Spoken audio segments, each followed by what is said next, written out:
अस्सलाम वालेकुम किसान भाइयों, ग्रेट एग्रीकल्चर डिबेट के साथ आपका मेजबान बिन्यामिन शौकत। और आज हमारे बड़े खुसूसी मेहमान हस्ब मामूल आज भी हमारे साथ मौजूद हैं साइम रशीद साहब, जिनको ज़राअत की दुनिया का बेताज बादशाह कहा जाता है। नाज़रीन, बड़ा अहम सवाल हमसे अक्सर लोग पूछते हैं कि गंदम के बवाई के वक्त बीज कितना डालना चाहिए, क्योंकि मुख्तलिफ इदारों की तरफ से मुख्तलिफ रिकमेंडेशंस आती हैं और किसान इसमें बिल्कुल कंफ्यूज होकर रह जाता है कि 30 किलो डालें, 40 किलो, 50 किलो, 60 किलो, यहाँ तक कि 60 किलो भी बीज रिकमेंड किया जाता है। तो इसकी क्या वजूहत है, एक्चुअल बीज कितना चाहिए होता है और हम 60 किलो, 50 किलो, 40 किलो क्यों डालते हैं, ये सारी आज साइंटिफिक बहस है। लेकिन हम कोशिश करेंगे कि इंतहाई आसान अल्फाज में किसान भाइयों को साइंस समझाई जाए कि बीज की कितनी ज़रूरत है और आपको कितना डालना चाहिए और हम इतना क्यों नहीं डाल रहे, ये भी हम वजूहत भी आपको बताएंगे। उससे पहले मैं आपको बताऊं कि ये जो आज हम बात करने जा रहे हैं, ये बेसिकली 8 से 10 किलो जो सीड है वो काफ़ी होता है। और लास्ट ईयर हमने NARC, वफाकी गवर्नमेंट का इदारा है, वहाँ ये ट्रायल किए हैं और इसका आप जो 40 से 50 किलो बीज लगाते हैं उससे ज़्यादा अच्छा रिजल्ट आया है 8 किलो बीज से। कैसे आया वो भी हम आपको दिखाएंगे और स्क्रीन पे आपको वीडियो भी दिखा रहे होंगे लास्ट ईयर की, कि ये वाली क्रॉप है जो हमने ली है। तो साइम साहब से सबसे पहला मैं ये सवाल करूंगा कि साइम साहब, जो वीट के यानी गंदम की प्लांट पॉपुलेशन है वो कितनी होनी चाहिए? अस्सलाम वालेकुम जी। बिन्यामिन शौकत, कैसे हैं आप? ठीक ठाक। बिन्यामिन शौकत, मैं आपको इस सवाल का जवाब से पहले पाकिस्तान की जो हम गंदम की काश्त का तरीक़ाकार है हमारा, हम 95% जो है उसको हम ब्रॉडकास्ट यानी कि छट्टे के ज़रिए करते हैं, जो कि पैराडॉक्सिकल तरीका है। ये मतरूक हो चुका है, पूरी दुनिया में इसको इस्तेमाल नहीं किया था। बदकिस्मती से पाकिस्तान में अभी तक हमारा ज़ोर इसी के ऊपर है, क्योंकि इसमें फार्मर को बहुत कम तगदो करनी पड़ती है, उसको मशीन्स नहीं चाहिए होती हैं। वो समझता है कि ये बगैर किसी तकनीकी सपोर्ट के इसको वो सर अंजाम दे सकता है। लेकिन उससे होता क्या है, जब आप 50 किलो सीड का इस्तेमाल करते हैं तो गंदम के 1 किलो बीज में 20 से लेकर 25,000 तक दाने हो सकते हैं, जो कि उसके बीज के डिपेंड करता है साइज़ के ऊपर। अब आप अगर 50 किलो बीज का इस्तेमाल करते हैं तो आपके खेत में आप बेसिकली जो उनका बुनियादी तौर पर बीज डाल रहे होते हैं वो 10 लाख से 12 लाख बीज आप छटा कर रहे होते हैं। और हमारे बीज की जो सर्टिफाइड बीज है उसकी सर्टिफिकेशन का जो पैमाना है, मेयार है, उस पर उसकी जर्मिनेशन की शरह 95% होनी चाहिए। लेकिन क्या हमारे खेतों में इस हिसाब से देखा जाए तो हमारे खेतों में 9.5 लाख से 11.5 लाख तक पौधे मौजूद होने चाहिए। लेकिन क्या हमारे खेतों में इतने पौधे होते हैं? बिल्कुल नहीं होते। वजह क्या है? छट्टे के तरीके में जब हम छट्टा मारते हैं उसके बाद हम हल चलाते हैं तो गंदम का बीज जो सा होता है, काफ़ी सारा बीज गहराई में चले जाता है, वो उगता ही नहीं है, वो गल जाता है, ख़त्म हो जाता है। और बहुत कम बीज जो सा होता है वो गाँव का इसमें वो मरले पे आता है। तो ये एक तो तरीका होता है जिससे हमें नुकसान होता है। जो आप कह रहे हैं प्रिसीजन सोइंग की बात कर रहे हैं, जिसमें ड्रिल का प्रिसीजन ड्रिल इस्तेमाल की जाए, ये बहुत कामयाब तरीका है। अब तो बहुत सी अच्छी ड्रिल्स आ चुकी हैं, जिसमें आपकी नो टिल ड्रिल है, कॉटलर ड्रिल है, जिनकी वजह से आप बहुत अच्छे तरीके से अपनी बिजाई कर सकते हैं। अगर प्रिसीजन ड्रिल का इस्तेमाल करते हैं तो आप 8 से 10 किलो, आपको इनके number of plant population 1.5 lakh से 2 लाख मेंटेन करनी है, तो 8 से 10 किलोग्राम सीड काफ़ी है। होगा क्या, 8 से 10 किलोग्राम सीड लगाएंगे, एक तो एक जो 7 बाई 7 इंच का फासला रख सकते हैं, 6 बाई 6 इंच का फासला रख सकते हैं, उससे आपके नंबर ऑफ प्लांट्स बढ़ जाएंगे। इसके दो फायदे होंगे, एक तो आपके तमाम की तमाम पैदावार यूनिफॉर्म यानी कि एक बिल्कुल स्टैंडर्ड फासले भी होंगे, प्लांट से प्लांट का डिस्टेंस और कतार से कतार का डिस्टेंस, जो फासला होगा वो बिल्कुल मुनासिब होगा, जिसकी वजह से आपकी फसल से रोशनी का और आपकी फसल से हवा का जो सा गुजर है बेहतर हो सकेगा, जिसकी बहुत बड़ा इफेक्ट पड़ता है आपकी पैदावार के ऊपर। और स्पेशली रस्ट की बीमारी से बचाव में आपको बहुत मदद मिलती है। छठे के तरीके में आप पूरे खेत को एक ब्लॉक की सूरत में कन्वर्ट कर देते हैं, जिसमें कोई राह गुजर नहीं होती और आपकी हवा और आपकी रोशनी रुक जाती है उसमें। तो इस तरीके से जिस तरह आप ड्रिल में कतारों में काश करेंगे तो आपको बहुत बेहतर एक पैसेज मिल जाएगा हवा को गुजरने का, और आपका जो फसल है उसमें रस्ट का हमला बहुत कम हो जाएगा।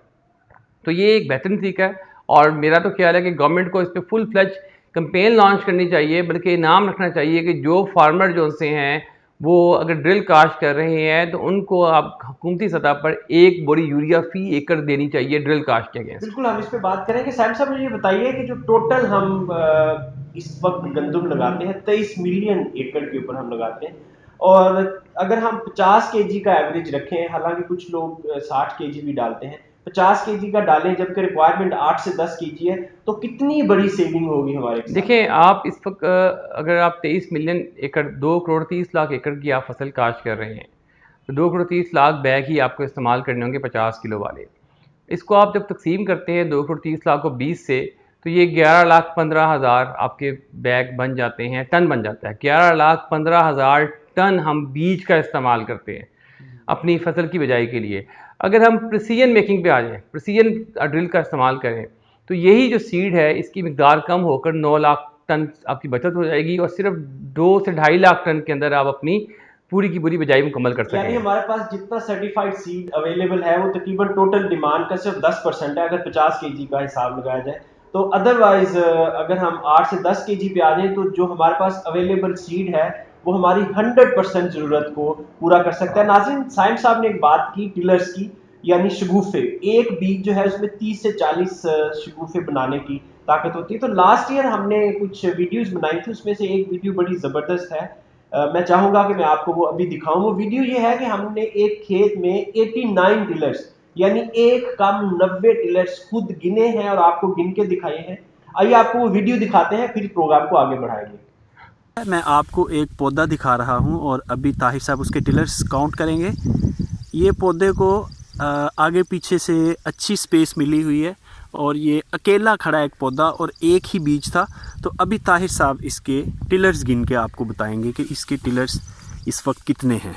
1 2 3 4 5 6 7 8 9 10 11 12 13 14 15 16 17 18 19 20 21 22 23 24 25 26 27 28 29 30 30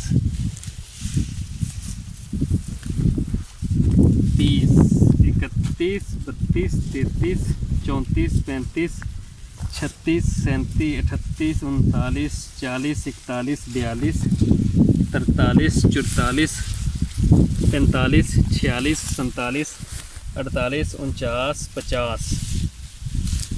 50 51 52 53 54 55 56 57 58 59 60 61 62 63 64 65 66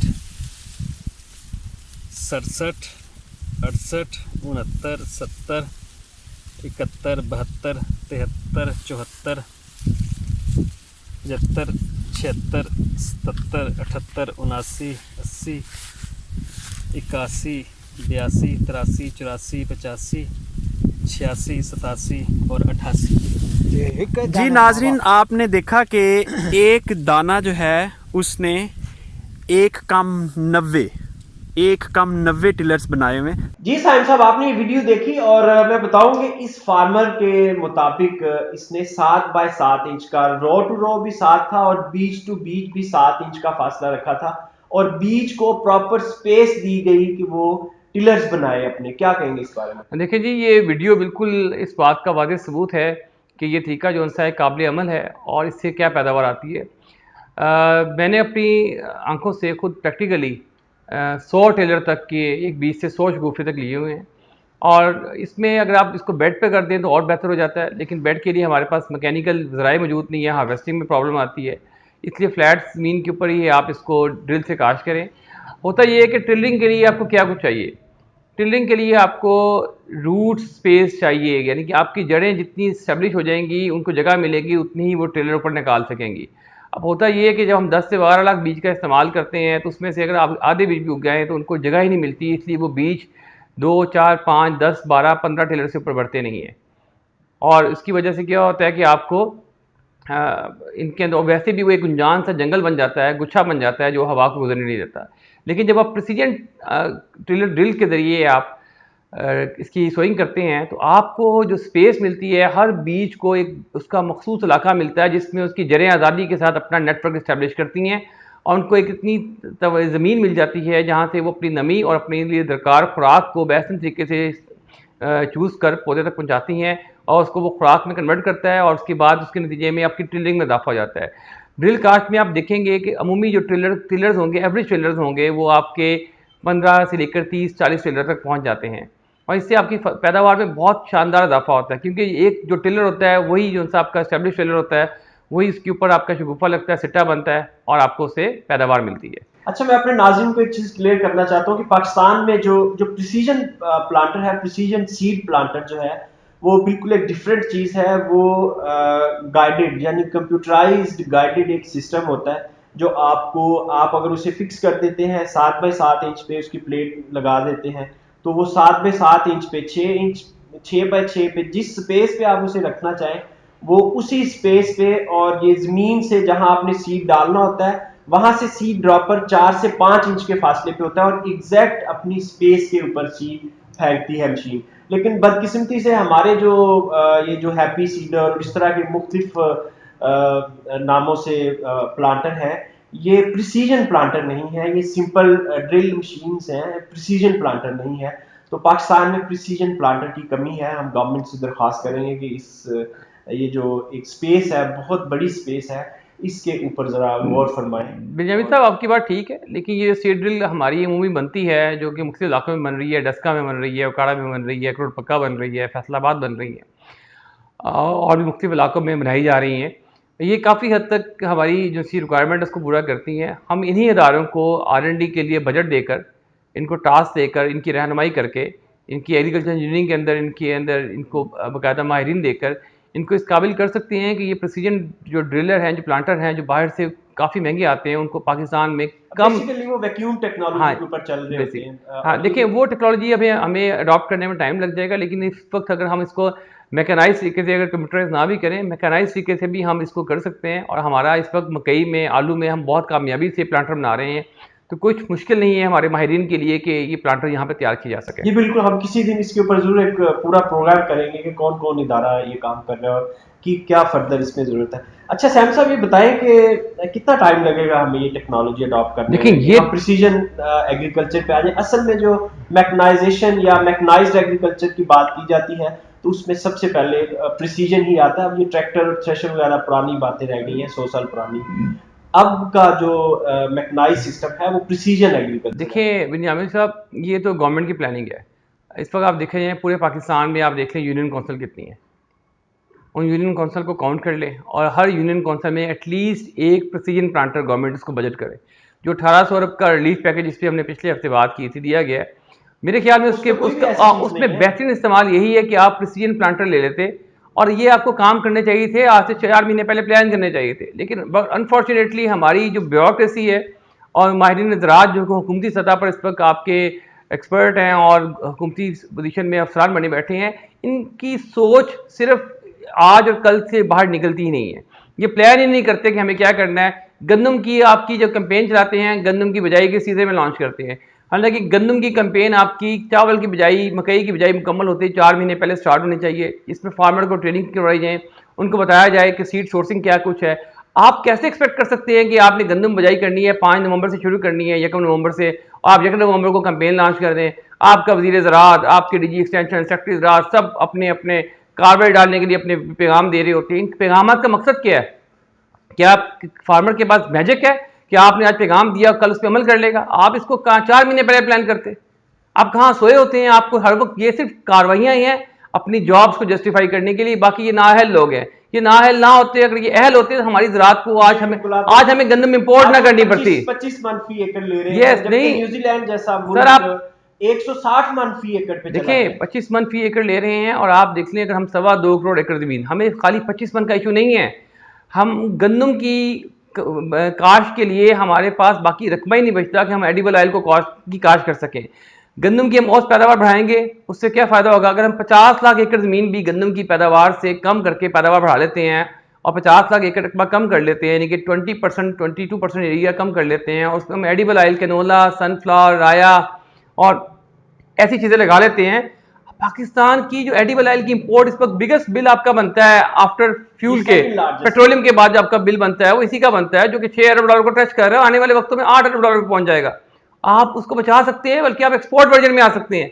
ये ना अहलियत है, कितने सालों से हम चला रहे हैं, बात कर रही है, सुनती नहीं है। देखो इंडोनेशिया मलेशिया जैसा मुल्क जो है वो जो नॉन एग्रेरियन कंट्रीज हैं वो एक्सपोर्ट कर रहे हैं दुनिया में एडिबल लेकिन ऑयल। उनका ऑयल दूसरा है, उनका ऑयल सीरियल क्रॉप से नहीं लेते हैं, उनका ऑयल वो जमीन से, वो बेसिकली पाम ऑयल है, वो जंगलात हैं, उनको एक अल्लाह ने फैसिलिटी दी है, इस ऐसे खिते में बाकी हैं जहाँ पे लेकिन हमारे पास भी तो पोठोहार रीजन है पूरा, वहां हम ऑलिव कर सकते हैं। ऑलिव किया जा रहा है पोठोहार में, लेकिन ऑलिव जो भी है, ऑलिव करने के बाद भी एक महंगा ऑयल होगा, उसको हम एज ए पूरी दुनिया में ऑलिव को ऐसे फूड के ऊपर आप रूटीन ऑयल पे इस्तेमाल नहीं कर सकते। ये हमेशा ड्रेसिंग में इस्तेमाल होता है या आपके सैलड में इस्तेमाल होगा, कुकिंग में इसको अमीर लोग अफोर्ड करते हैं। नॉर्मल आपका ऑयल जो है वो आपको सनफ्लावर और उसका सोयाबीन, सनफ्लावर, कैनोला, ये ऑयल आप इस्तेमाल कर सकते हैं। सरसों कैनोला में आ जाता है, इसी को आप इस्तेमाल कर सकते हैं और हमें इनकी पैदावार बढ़ाने पे तवज्जो देनी चाहिए। जी बिल्कुल साइम साहब, आपने दुरुस्त फरमाया कि हुकूमत के जो हमारे सरबराहान हैं उनको इसके ऊपर सोचना चाहिए। ये short term agriculture short term policy नहीं है। आप वक्ती तौर पे वोट बैंक इंक्रीज कर सकते हैं पैकेजेस दे के, लेकिन अगर आप रियल सेंस में रियल टाइम में एग्रीकल्चर की बेहतरी चाहते हैं तो फिर आपको प्रिसीजन एग्रीकल्चर की तरफ आना होगा और आपके किसान ये नहीं समझेंगे, आपने समझाना है उनको। बिन्यामी साहब, अभी आपने बात की थी सर्टिफाइड सीड की, देखें कितनी बदकिस्मती है कि इस मुल्क में हमारे पास सिर्फ गंदम की काश के लिए जो सर्टिफाइड सीड है वो 10% से ज़्यादा अवेलेबल नहीं है।